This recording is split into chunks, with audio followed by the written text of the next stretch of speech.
안녕하세요. 마카다입니다.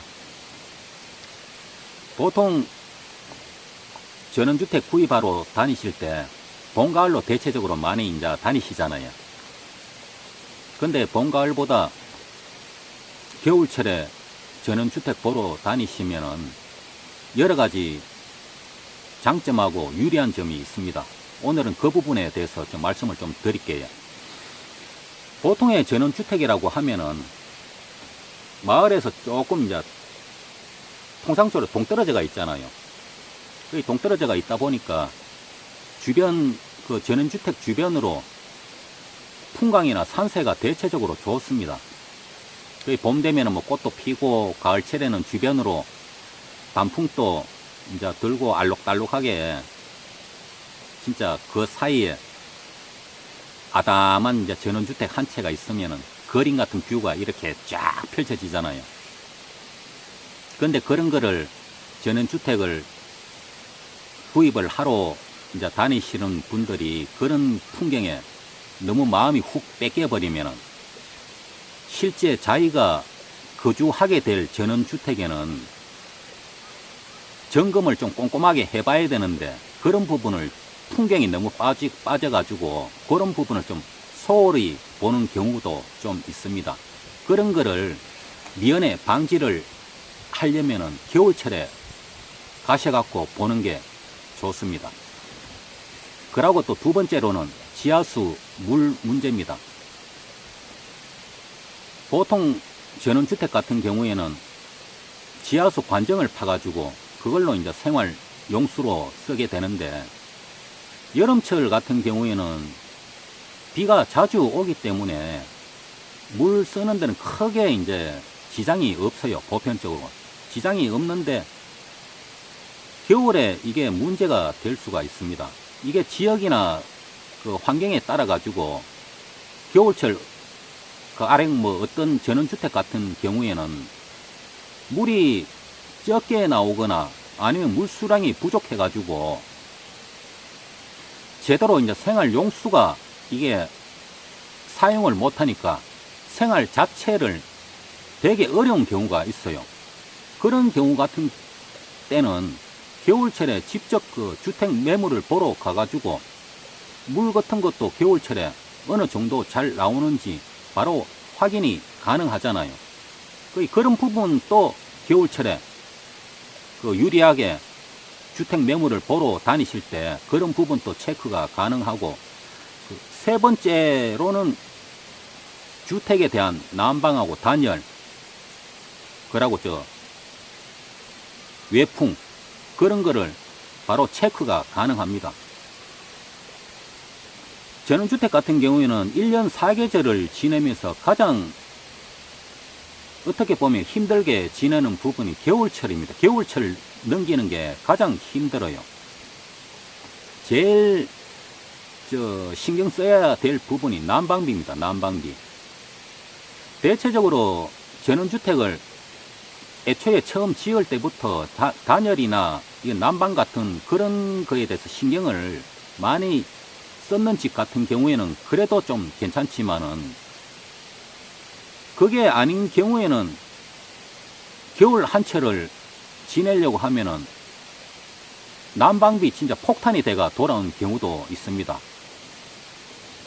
그런 경우도 발생이 되기 때문에 겨울에 주택 매물을 보러 가셔가지고 집안의 난방이 효율적으로 어느 정도 잘 되는지 몸소 그 체크도 가능하고 그러고 바깥에서 찬바람이 불어오는 외풍도 어느 정도 차단이 되는지 우풍이 있는지 그런 것도 확인도 가능하고 그러고 전원주택 요즘 그런 것도 좀 나오더라고요. 그 지붕 채고가 좀 높은 그런 곳도 있잖아요. 근데 그런 거 같은 경우에는 일단은 처음 보기에는 시원한 개방감이 보기는 좋아요. 보기는 좋은데 난방비가 더 많이 나옵니다. 일단은 열 효율 면에서는 그게 좀 떨어지는 경향이 좀 있어요. 그런 것도 세심하게 볼 필요성이 있습니다. 그리고 네 번째로 주 도로에서 전원주택까지 들어가는 진입로 진입로 같은 경우에는 뭐 봄이나 가을철에는 어느 정도 길만 이렇게 닦여져가 있으면은 차가 진입하는데 크게 이제 무리가 없지. 무리가 없는데 겨울철에 같은 경우에는 기온이 영하로 극강하가 내려가갖고 땅이 얼어버렸던 땅이 얼든지 아니면은 눈이 폭설이 내린다든지 이런 경우가 발생을 하게 되면은 보통의 전원주택 같은 경우에는 평지에도 있지만은 경치나 풍광을 위해서 경사도가 약간 높은데 지어져 있는 전원주택도 있거든요. 그럼 겨울에도 경사도가 있음에도 불구하고 눈이나 폭설이나 땅이 얼었는 경우에도 진입이 가능한지 그 부분도 겨울에 돼봐야 그게 확인이 어느 정도 되잖아요. 그런 부분까지도 겨울에는 체크가 가능합니다. 그리고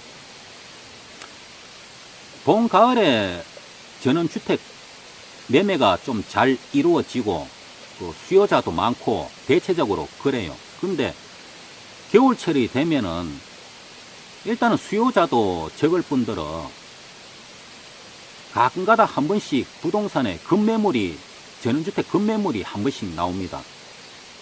그런 부분까지도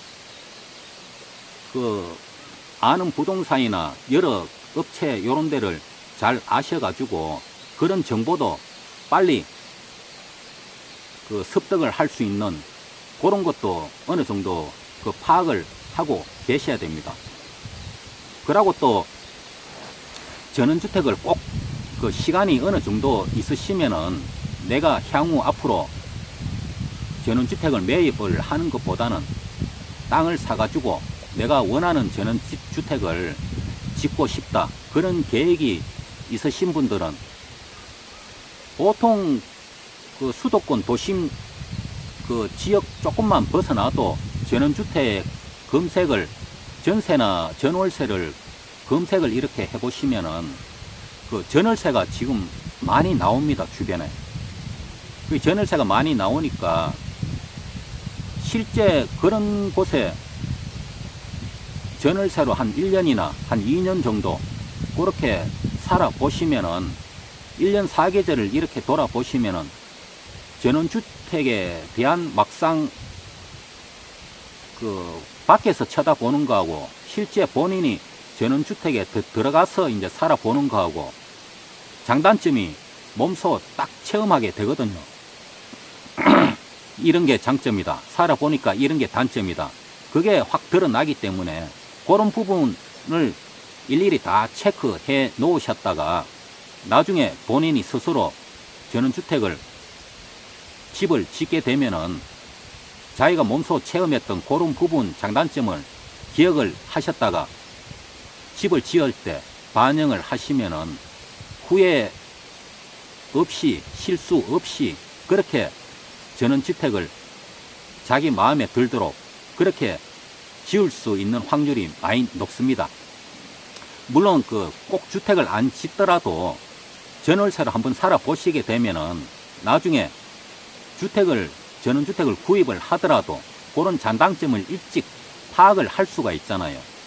그 역시도 마찬가지로 나중에 구입하는데 먼저 이렇게 체험해가 살아보면은 좋은 전원주택을 구입할 수 있는 그런 도움이 될 수가 있습니다. 물론 전원주택 한 채 구하는데 이렇게 꼼꼼하게 체크를 다 해야 되나 그렇게 생각을 하실 수도 있는데 근데 체크를 한 번이 아니고 두 번이 아니고 세 번, 네 번, 다섯 번 체크를 할 수가 있으면은 체크하는 게 확인하고 체크하는 게 좋습니다. 전원주택이라는 게 금액이 한두 푼도 아니고 한번 구입을 하게 되면은 다시 어느 정도 정상적인 가격으로 되팔기가 실제 어렵습니다.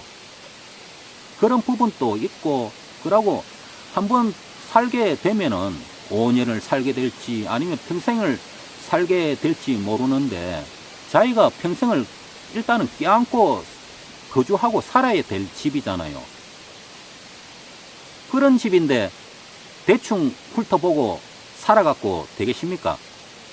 자기가 최대한 할 수 있는 한도 내에서는 한 번이고 10번이고 체크할 수 있는 부분은 끝까지 체크를 다 해가지고 실수 없이 최대한 좋은 장점만 많이 있는 그런 집을 취득을 해가지고 즐거운 재능 생활을 하시는 게 그게 좋잖아요. 예, 오늘은 전원주택 구입을 할 때 봄, 가을보다 겨울이 왜 유리하고 좋은지 그 부분에 대해 갖고 말씀을 드렸습니다. 예, 오늘도 좋은 하루 되시고 건강한 저녁 되십시오. 감사합니다.